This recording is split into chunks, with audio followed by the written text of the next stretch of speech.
자, 어게인 지저스, 다시 예수 그리스도의 이름으로 여러분 가정 또 기업, 여러분 일상생활 속에 주님이 주시는 평안이 가득하기를 주님의 이름으로 축복합니다. 이 5월은 사랑과 또 꿈, 행복을 가장 많이 떠올리게 하는 달입니다. 오늘같이 어린이 주일, 어린이날이 있고 또 다음 주는 어버이 주일입니다. 어버이날이 있습니다. 스승의 날이 있고 가정의 날이 있습니다. 부부의 날이 있죠. 성년의 날이 있습니다. 희귀질병 극복의 날도 이 5월 달에 있습니다. 자, 이 가정의 달, 이 5월에 살아가는 여러분들 가정에 또 사랑과 또 꿈과 희망이 행복이 가득하기를 다시 한번 주님의 이름으로 축원합니다. 해마다 우리가 5월쯤 되면 삶의 여러 부문에서 성장을 경험하게 됩니다. 봄이 무르익을 대로 있고 부활절 교회 절기에 만물이 약동하는 것을 뚜렷이 느끼게 되었습니다. 또 나 자신도 나도 모르는 사이에 요 시기쯤 되면 내가 성숙해 간다는 그런 모습을 느끼게도 되죠. 무엇보다도 오늘같이 이 어린이 주일을 맞으면서 우리의 아이들이 부모인 나도 인식하지를 못한 사이에 아이들이 훌쩍 자라난 모습을 보게 됩니다. 그런 모습을 볼 때마다 대견스럽기도 했죠. 모든 생명에는 성장할 때가 있는 겁니다. 아이들이 성장 때가 되면 그 성장 속도가 참으로 놀랍습니다. 자연 속에 있는 이 풀, 나무들도 봄이 되면 하루가 다르게 몰랍을 정도로 성장을 하죠. 비가 오는 후에는 대나무 어린 새 싹들, 죽순들 죽죽 자라 뻗죠. 해서 우죽순이라는 말이 생기기까지 한 겁니다. 하나님께서 모든 동물과 식물들에게 성장의 때를 주셨다는 뜻입니다. 하나님은 언제까지 작은 풀, 작은 나무로 그냥 있게 놓아두지 않습니다. 어린아이들도 마찬가지입니다. 아이를 아이로만 가만히 있도록 놓아두지 않습니다. 끊임없이 성장하게 하십니다. 그래서 성장해야 할 시기에 쑥쑥 자라는 것은 아주 건강한 일이죠. 하나님이 원하시는 일입니다. 자, 그런데 인간이 성장한다고 할 때는 꼭 외적인 성장만 뜻하는 것은 아닙니다. 지성, 또 감성, 또 사회성의 발달, 이런 것들을 추구하는 내적인 성장도 함께 중요한 겁니다. 그래서 우리 아이들이 이 성장 과정에서 여러 가지 어려운 일들을 아이들 나름대로 이 일들을 만나게 돼 힘든 일들을 겪습니다. 그 증상으로 우리 아이들이 이 성장하는 과정에서 때로 반항으로 여러분들에게 나타나기도 하는 겁니다. 자, 그렇지만 여러분, 이 반항기를 겪는 아이들을 도와주고 극복하도록 이끌어주는 것이 부모든 성인든 우리들의 임무인 겁니다. 아이들이 반항하면서 한마디로 자아가 발달하는데 그 과정에서 반항이 튀어나오는데 그것을 무조건 잘못한다고 야단쳐서는 안 된다는 말입니다. 반항하는 아이들 마음속에는 자기들 나름대로 심각한 불안, 고민, 심각한 고독들이 있는 겁니다. 왜냐하면 꿈은 이제 머리가 크고 몸이 크면서 꿈 이상은 갑격이 커졌는데 자기가 살고 있는 현실은 냉엄하기 때문에 그런 괴리가 커서 반항기가 나오게 되는 겁니다. 그래서 이 아이들의 성장에는 이런 폭풍 같은 갈등, 고통이 모든 아이들에게 있게 마련이죠. 부모들은 이 아이들의 이러한 상황을 이해하고 보듬어주고 끊임없이 격려를 해 주어야 되는 겁니다. 5월달은 특별히 그러해야 할 줄 믿습니다. 자, 그런데 여러분, 이 성장의 문제는 어린아이들의 문제만이 아닙니다. 성장의 문제는 곧 저와 여러분같이 성인된 어른들의 문제이기도 하죠. 그래서 이 5월 가정의 달이 되면 누구든지 어른을 포함해서 어린아이들까지 믿음의 눈으로 과연 나의 신앙은 파릇파릇 생명력이 넘치고 있는가? 내 신앙은 지금 성장하고 있는가? 아니면 내가 어른이지만 어린아이 신앙에 머물러 버렸는가? 스스로 진단을 해보아야 하는 겁니다. 뿐만 아니라 내 주변에 처음으로 예수 믿기 시작한 초신자들을 돌보아 주어야 됩니다. 그들의 신앙이 조금씩 성장할 수 있도록 돕기 위해서 말이죠. 교회는 혼자 뛰는 독주가 아닙니다. 교회는 모든 성도들이 서로 돌아보고 서로 격려하면서 함께 뛰어야 하는 신앙 공동체입니다. 히브리서 10장 24절 보시면 서로 돌아보아 사랑과 선행을 격려하라 그랬습니다. 서로 사랑과 선행으로 격려하고 돌아보라고 했습니다. 이것이 교회의 모습인 겁니다. 더 나아가서는 내 신앙의 동기와 또 나의 기도, 나의 지금 드리고 있는 헌신, 이 모든 것들이 지금 교회력의 이 부활절 절기에 제대로 조화를 이루고 있는지 끊임없이 나의 믿음을 겸허하게 돌아봐야 할 그런 시기인 것이죠. 봄이 풀과 나무를 성장하게 하듯이 소년 소녀의 그 시기가 이 인간의 외면을 성장하게 하듯이 부활절의 이 절기 기간, 우리의 신앙을 성장하게 하는 절호의 기회인 겁니다. 자, 이 절기에 우리에게 주신 오늘 본문 말씀, 에베소서의 이 말씀은 예수 그리스도를 믿는 성도들, 성인들과 또 어린이들을 포함한 모든 세대들에게 일러주신 신앙적인 교훈입니다. 몸과 마음과 영의 성장의 목표와 방법이 분명하게 제시된 그런 말씀이죠. 어린이 주일을 맞이한 이 시대 모든 가족에게 폭넓게 적용되어야 할 말씀이 오늘 본문입니다. 그렇다면 여러분, 이 본문을 중심으로 가정의 날을 맞고 오늘 어린이 주일을 맞이한 저와 여러분, 우리가 내 성인이지만 내 믿음이 성장하기 위해서는 어떻게 해야 될 것이며, 또 하나님이 내게 준 너무도 예쁘고 소중한 우리의 아이들을 어떻게 가르치고 양육을 해야 되겠습니까? 가장 먼저 믿는 것과 아는 일에 하나가 되도록 아이들을 양육해야 됩니다. 또 나 스스로 그렇게 기도하고 힘써야 됩니다. 13절 다시 보시면 우리가 다 하나님의 아들을 믿는 것과 아는 일에 하나가 되어 온전한 사람을 이루어 그리스도의 장성한 분량이 충만한 데까지 이르리니, 성장의 목표를 세워주신 말씀입니다. 우리가 예수님의 장성한 분량에 이르는 것이 우리 믿음의 성장 목표가 되어야 한다는 뜻입니다. 그런데 예수님의 이 분량이 충만하기까지 우리가 성장을 하려면 믿음과 지식이 하나가 되어야 하는 것입니다. 이것이 조건인 겁니다. 한 사람의 인간으로서 바르게 성장을 하려면 지적인 능력도 성장해야 되지만 동시에 예수님을 믿는 그 믿음도 똑같이 성장을 해야 하는 겁니다. 믿음이 없이 세상 지식만 가득 찬 사람들, 그런 사람은 참된 인간으로서 성장할 수가 없습니다. 그런 사람은 성경을 일종의 교양 혹은 철학, 그런 수준으로 이해하고 읽으려고 하죠. 신앙도 자기 지식 일부분으로만 이해하려고 하게 되는 겁니다. 그런 사람은 어른이 돼도 그 신앙은 성장하지 못해서 여전히 어린아이 수준에 머물게 되는 겁니다. 사람은 지식을 얻기 위해서 책을 읽지만 이 책을 읽는 태도, 관점, 그 시각에 따라서 책 읽고 나서 이후에 결과가 다른 겁니다. 이를테면 소설을 읽는데 역사책을 읽듯이 소설을 읽으면 그 사람은 역사를 왜곡되게 만들 수 있습니다. 왜냐하면 소설은 허구이기 때문이죠. 소설은 픽션입니다.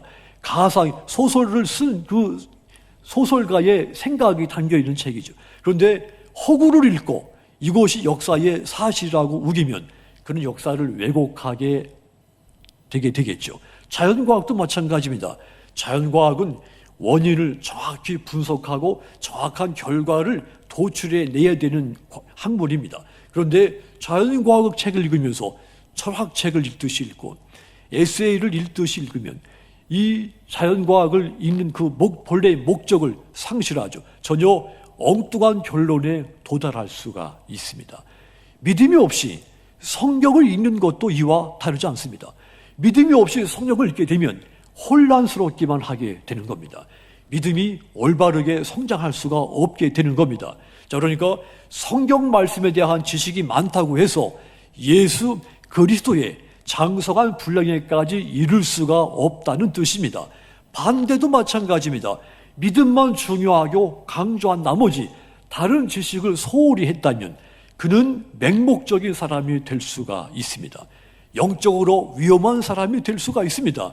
이단이나 사이비에 가장 미혹받기 쉬운 사람이 바로 이런 사람들이기 때문이죠. 지금 한국교회가 예수 그리스도의 이름만 걸고 속임수를 쓰는 이 이단과 사이비 집단에 분별 없이 휩쓸린 사람들, 그런 교인들, 그들 때문에 지금 한국교회가 큰 혼란, 비판과 내부적인 아픔을 겪고 있습니다. 한국교회 외면은 커졌지만 교인들의 믿음과 지식이 균형 있게 성장하지를 못해서 어린아이 같은 수준의 신앙이 있기 때문에 이 한국교회 교인들이 끊임없이 흔들리고 있다는 염려도, 이 아픈 염려도 있습니다. 여러분, 오뚜기는 절대로 넘어지지 않습니다. 옆으로 눕지 않습니다. 누군가가 이 오뚜기를 아무리 옆으로 눕게 하려고 해도 금방 일어서는 것이 오뚜기입니다. 오뚜기가 넘어졌다가도 다시 일어서는 것은 왜 그렇습니까?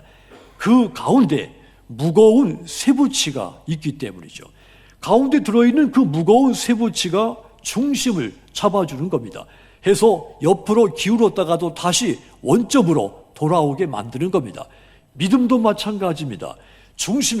내 중심에 하나님을 향한 든든한 믿음, 하나님을 아는 지식, 이 믿음과 지식이 균형을 이루고 있어서 내 중심에 이것이 튼튼히 자리 잡고 있으면 내가 간혹 흔들릴 수는 있습니다. 옆으로 잠깐 삐뚤어질 수는 있습니다. 하지만 옆으로 완전히 넘어지지는 않습니다. 다시 돌아오게 돼 있습니다. 내 중심에 하나님을 향한 믿음, 또 하나님을 아는 지식, 이것이 균형 있게 무게 있게 잡혀 있을 때 말이죠. 그런 성도는 100번 넘어져도 101번 일어섭니다. 1000번을 넘어져도 1001번째 일어서게 되는 겁니다. 이것이 참다운 신앙인 것입니다. 그래서 이 사도 바울이 지금 우리에게 중심이 튼튼한 신앙인이라고 권면했습니다. 바울이 내면이 튼튼한 신앙인을 어떤 모습으로 표현을 했습니까? 13절을 우리 같이 다시 한번 읽겠습니다. 13절 읽습니다. 우리가 다 하나님의 아들을 믿는 것과 아는 일에 하나가 되어 온전한 사람을 이루어 그리스도의 장성한 분량이 충만한 데까지 이르리니. 아멘.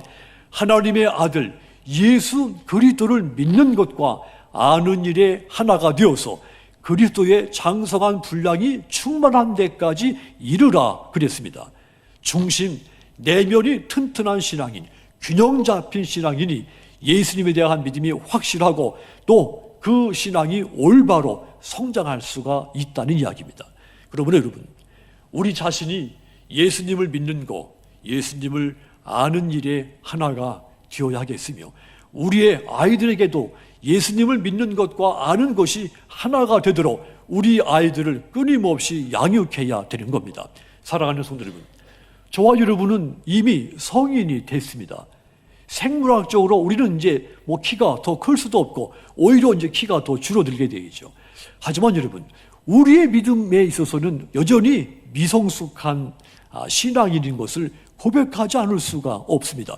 우리의 육신은 성장이 멈췄지만 우리의 신앙은 지금도 여전히 성장해야 한다는 이야기입니다.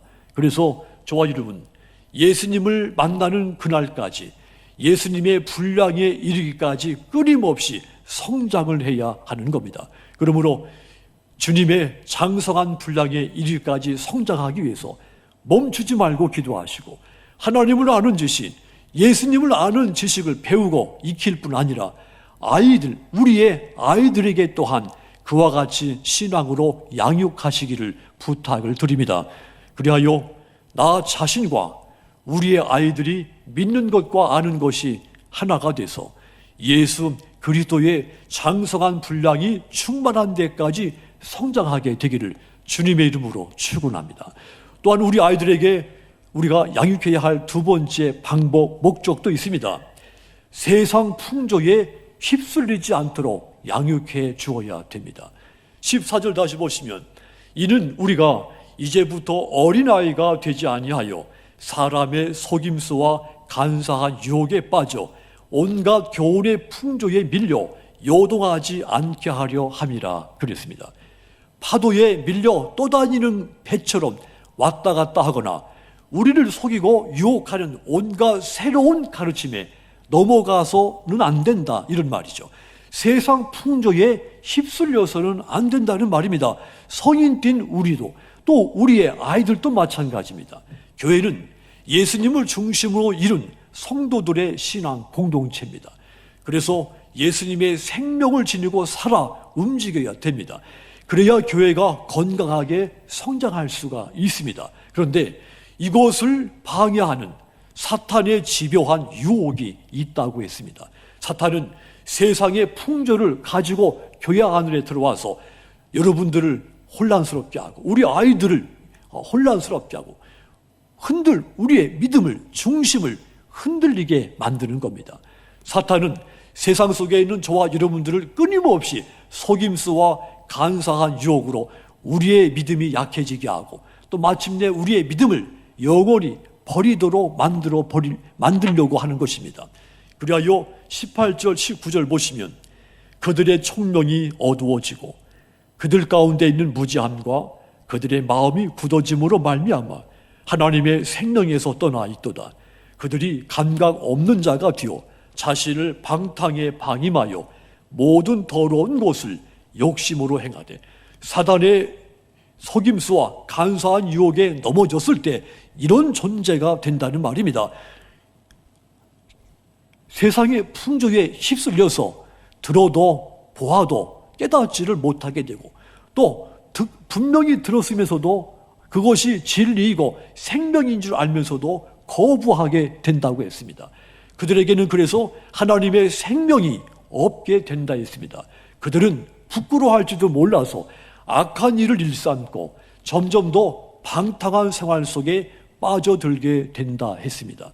이러한 상태를 가리켜서 바울은 이런 사람을 어린아이처럼 되었다, 이렇게 표현을 한 겁니다. 물론 이 표현이 어린아이를 비하한 것이 아닙니다. 철이 없어서 마음에 이런 요동이 일어나는데 그것을 진정시키지 못하는 상태를 비유를 한 겁니다.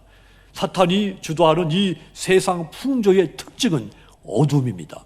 사탄은 빛 대신 예수님과 정반대로 사람들을 어둠 속으로 몰아가서 사람들 속에 있는 그 밝은 총명을 빼앗아 버리죠. 하여 어둠의 자식으로 살게 만드는 겁니다. 그리하여 굳어지는 경화 현상이 일어나게 만드는 것이죠. 떡이 굳으면 이 떡이 맛있는지 맛이 없는지 도무지 알 수가 없게 됩니다. 우리 몸도 딱딱이 굳은 것은 이미 건강을 잃었다는 증거입니다. 똑같이 신앙이 굳어지면 영혼의 마비가 일어난 것입니다. 예수님을 박해한 바리새인들이 그 증거입니다. 그들 마음이 굳어진 사람들이었죠. 바울이 에베소 회당에서 석 달 동안 하나님 나라의 이 복음을 위치고 가르칠 때 그곳에 마음이 굳은 사람이 있었다고 했습니다. 복음을 박해하는 사람들이 있었던 것이죠.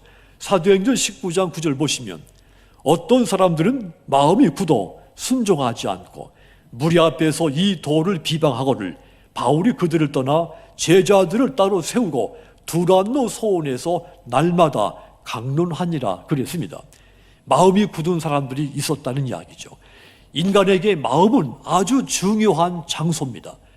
눈에 보이지도 않고 손으로 만질 수도 없고, 그래서 이 마음이 도대체 뭔지 증명할 방법은 없는데, 그런데 이 마음이 우리에게 존재하면서 우리 삶에 아주 큰 영향을 끼칩니다. 어떤 사람이 어떤 마음을 품느냐에 따라서 사건이 발생하기도 하고 반대로 사건이 예방되기도 하는 겁니다. 그런데 이 마음이 굳어버린 사람 어떻게 된다고 했습니까? 마음이 굳어지면 하나님의 생명이 그에게서 떠난다 그랬습니다. 영적 감각을 상실해 버리고 만다는 이야기죠. 몸에 감각이 없어지면 아무리 내 몸에 상처를 누가 입혀도 아픔을 느낄 수가 없습니다. 영적인 감각이 없어져도 마찬가지입니다. 내가 죄를 지으면 내가 죄를 지었구나 인식이 돼야 되는데 영적으로 감각이 마비돼 버리면 죄를 짓고도 죄를 짓고 있는지 인식되지가 않습니다.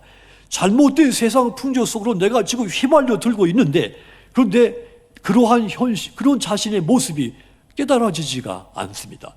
나 몰래 뇌물을 받고 권력을 남용하는 것이 분명 죄인데 그런데 죄를 짓고 있다는 느낌이 의식이 들지를 않는 겁니다. 하지만 여러분 이후에는 반드시 심판주 되시는 예수님의 의로운 심판이 있다는 사실을 잊어서는 안 되는 겁니다. 자, 한번 전도서 12장 14절 보시면 하나님은 모든 행위와 모든 은밀한 일을 선악간에 심판하시리라 그랬습니다. 정의의 하나님 반드시 선악간에 심판하신다 했습니다. 그래서 이 솔로몬 청년의 때 이런 것들을 기억해야 한다고 권고를 한 겁니다. 전도서 12장 1절 보시면 너는 청년의 때에 너의 창조주를 기억하라. 곧 권고한 날이 이르기 전에 나는 아무 낙이 없다고 할 해들이 가깝기 전에 한마디로 이 말씀에 창조주를 기억하라 이 말을 주목해야 합니다. 기억하라 이 말 청년의 때 그러니까 권고한 날이 이르기 전에 괴로운 날들이 내게 닥치기 전에 하나님을 경외하고 그 계명을 지키라는 이야기인데 더 쉽게 말하면 너희가 생애 마지막 순간이 가까워 오기 전에 그 젊었을 때 하나님을 경외하고 그 계명을 지키라는 이야기입니다.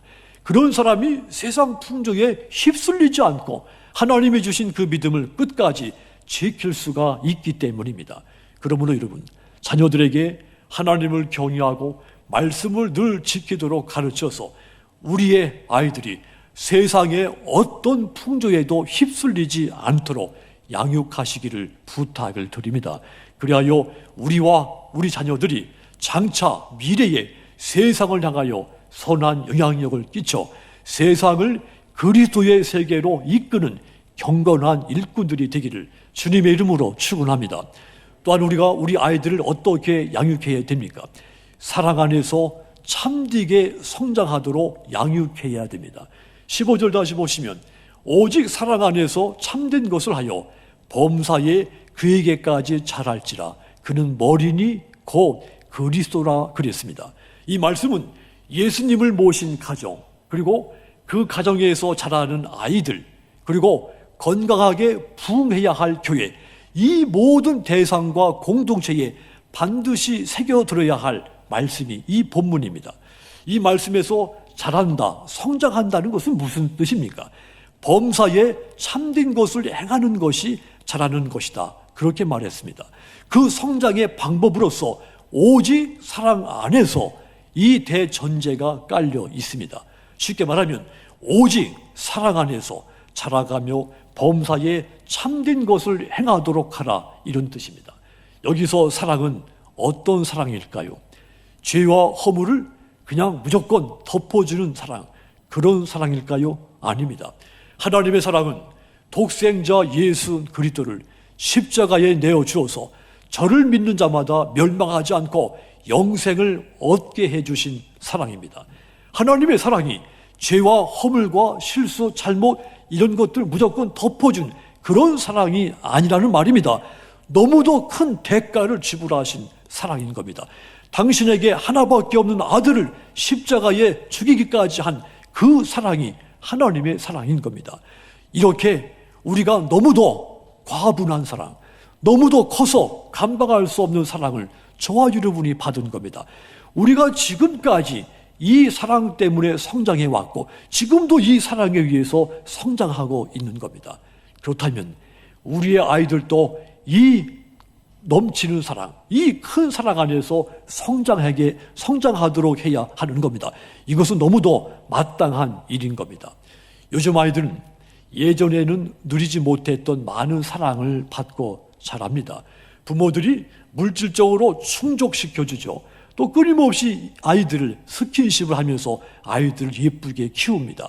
하지만 여러분, 자녀들에게 주어야 할 사랑은 예수님의 십자가의 사랑입니다. 용돈을 풍족하게 주고 예뻐서 껴안아주고 그런 것 사랑도 크지만 이것보다 더 큰 사랑은 우리 아이들에게 예수님의 이 십자가 사랑을 부어주는 겁니다. 예수님의 사랑만이 자녀들에게 완벽한 사랑이 되기 때문입니다. 그러므로 아이들로 하여금 예수님께서 원수를 사랑한 것 같이 원수를 사랑하도록 주님의 사랑 안에서 자라도록 양육하시기를 부탁을 드립니다. 그리하여 우리의 아이들이 예수님의 사랑을 마음에 품고 성인이 돼서도 예수님의 사랑으로 이웃을 사랑하고 섬기게 되는 그런 미래의 우리의 아이들이 되기를 주님의 이름으로 축원합니다. 사랑하는 성도 여러분, 16절 말씀은 결론으로 삼아도 좋을 말씀이죠. 우리 16절을 다시 한번 함께 읽겠습니다. 그에게서 온 몸이 각 마디를 통하여 도움을 받음으로 연결되고 결합되어 각 지체의 분량대로 역사하여 그 몸을 자라게 하며 사랑 안에서 스스로 세우느니라. 아멘. 연결되고 결합되어 그 몸을 자라게 하며 사랑 안에서 더 튼튼히 서게 되라. 그런 말이죠. 우리 몸을 예로 들어서 알기 쉽게 성장하는 법, 자라는 법을 가르쳐준 말씀인 겁니다. 연합하여 성장하라는 것이죠. 마디가 합쳐지고 관절이 제대로 연결될 때 우리 몸이 건강하게 성장하는 것 같이 똑같이 우리의 믿음, 머리 되신 예수님과 내가 연합돼야 하나가 돼야 내 신앙이 건강하게 성장한다는 뜻입니다. 사랑하는 여러분, 가정의 달 이 5월에 우리의 믿음은 멈추지 말고 성장해야 합니다. 우리의 자녀들의 신앙도 성장해야 됩니다. 그러므로 예수 그리스도 안에서 여러분의 아이들이 믿는 것과 아는 것이 하나가 되고 세상 풍조에 휩싸이지 않고 사랑 안에서 참된 것을 행하여 예수 그리스도의 장성한 분량에까지 이르게 되도록 양육하시기를 부탁을 드립니다. 그리하여 우리의 아이들이 세상을 향하여 선한 영향력을 끼치게 되고 세상을 믿음으로 선도하고 하나님의 나라를 확장시키는 미래의 경건하고 거룩한 우리의 아이들이 되기를 주님의 이름으로 축원합니다. 기도하겠습니다.